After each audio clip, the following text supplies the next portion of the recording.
On est parti en fait du questionnement, comment en fait aujourd'hui, on en arrive à fictionnaliser de plus en plus nos vies, à force de rendre, publiques nos intimités. On voulait vraiment interroger, non pas, l'affaire Grégory, non pas, comment, cette affaire a été traitée. On voulait pas retranscrire l'affaire Grégory. Ce qui nous intéressait à nous, c'était vraiment de questionner, ce rapport de l'intime et du public, de la fiction et du réel, et à quel moment, en fait, on met en récit le réel pour faire plaisir plutôt à l'opinion publique. Donc Grégory, c'est une écriture collective. D'abord, c'est une création qui part du plateau.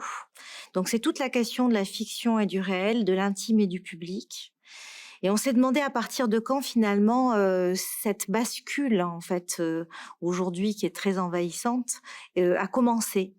Et on est arrivé aux années 80, on est tombé sur le fait divers de Grégory. On est parti de là, en fait, parce qu'on s'est dit, tiens, ça, à ce moment-là, oui, en effet, on va basculer avec la presse qui s'empare complètement du sujet, la manière dont ça va être traité, comment on va rentrer dans la vie de ces gens-là à qui il arrive quand même un drame inouï.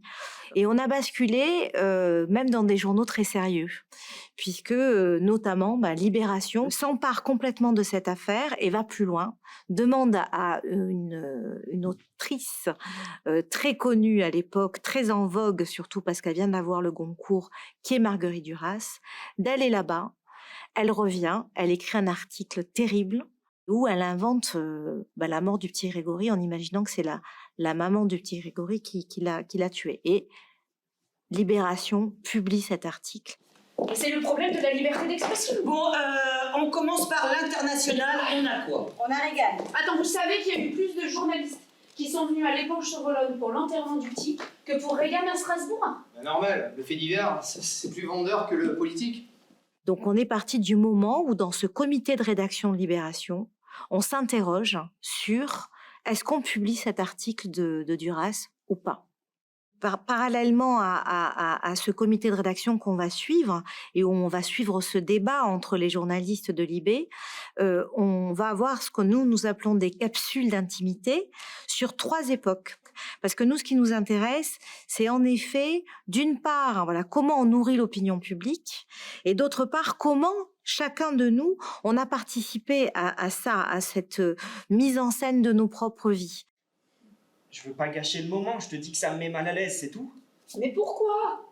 Je sais pas, je peux pas vous l'exprimer, c'est... On l'a pas volé ce canapé, d'accord? Ton père, il a travaillé dur, mais jour et nuit. C'est comme un symbole pour nous, tu vois, ça va mieux. Oui. Allez, la photo. Tu comme une mule, toi. C'est un petit gauchiste qui nous arrive, là. L'idée vraiment de ce travail, c'est que, en effet, au fond, la vérité, on va aller la trouver au plateau. Il y a des questions qu'on se pose, on ne sait pas, allez, on improvise, ça va venir du plateau. Et souvent, ça vient du plateau parce que ça nous traverse. On va pouvoir travailler sur la dramaturgie, reprendre les mots des comédiens, des acteurs et écrire la pièce. On aime bien, depuis le début du collectif, se dire que le plateau est plus intelligent que nous. Et on aime l'idée qu'il n'y a pas qu'un seul metteur en scène. C'est vraiment l'intelligence collective. Je sais que c'est un mot à la mode, mais pour le coup, nous, ça fait un moment qu'on le fait. Et s'il y avait eu une autre mère, est-ce que vous auriez quand même écrit? Oui. Oui, c'était plus fort que ma mère. C'est la seule chose qui était plus forte qu'elle. Peut-être le petit était plus fort. Mais vous savez, je suis persuadée que le petit est mort de meurtre et que c'est la mère qui l'a tué. Ce qu'on questionne, c'est le tout dire et le tout montrer. C'est-à-dire, jusqu'où on peut aller pour faire grimper l'audimat, pour donner envie aux gens de lire notre journal, etc. Et puis c'est l'affaire Grégory. Donc comment montrer ça et comment le dénoncer sans jugement, sans se moquer, en le décalant, parce que on peut pas représenter ce qui n'est pas justement pour nous représentable. Et comment le rendre théâtral, c'est-à-dire qu'en fait, le théâtre est là pour montrer parfois l'obscénité des choses. La moitié de la France pense qu'elle est coupable. L'autre moitié pense qu'elle n'est pas coupable. En publiant cet article qui la condamne, clairement, que fait-on de la présomption d'innocence? Alors, Eric, ton avis? Je sais pas. Toi, tu ne sais pas ce que tu en penses. Et je sais que c'est sublime, c'est juste que je ne sais pas si on peut le publier. Et alors là, maintenant, évidemment, ça pose des questions. Justement, c'est maintenant qu'il faut publier. Moi, je veux qu'on publie.